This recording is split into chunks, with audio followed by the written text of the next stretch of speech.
Guys, do you know that outdoor markets have been the center of commerce in many countries for a long time now?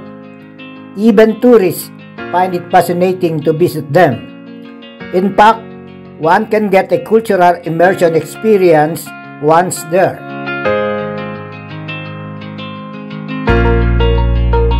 Allow me then to get right to the point about the outdoor market south of Molino, better known as Somo Market, the largest weekend outdoor market in the Greater Manila area. It is located in the Anghari Road, Molino Por in Bacoor, Cavite. With hundreds of food booths, semi-structured restaurants, shops, and a larger area to enjoy, have fun, and unwind, this outdoor market is actually an outdoor park where people can enjoy shopping and relaxing at the same time.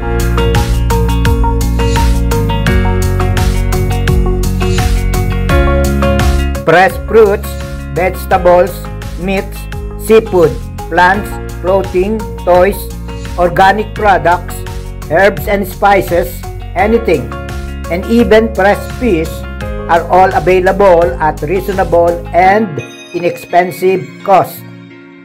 Additionally, there are also souvenirs that one can likely take home, handicrafts and trinkets for daily hobbies.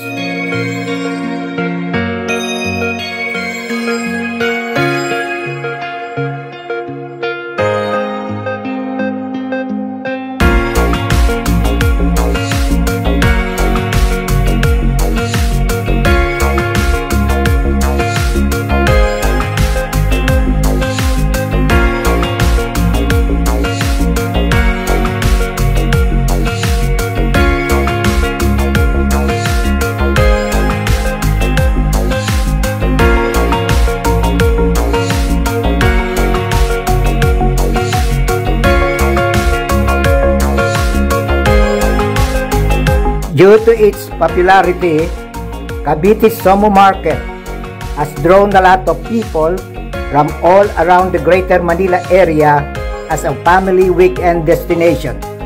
Whether they are shopping, spending time with friends and family, or simply unwinding in a fun and enjoyable environment, Somo Market is a place to be.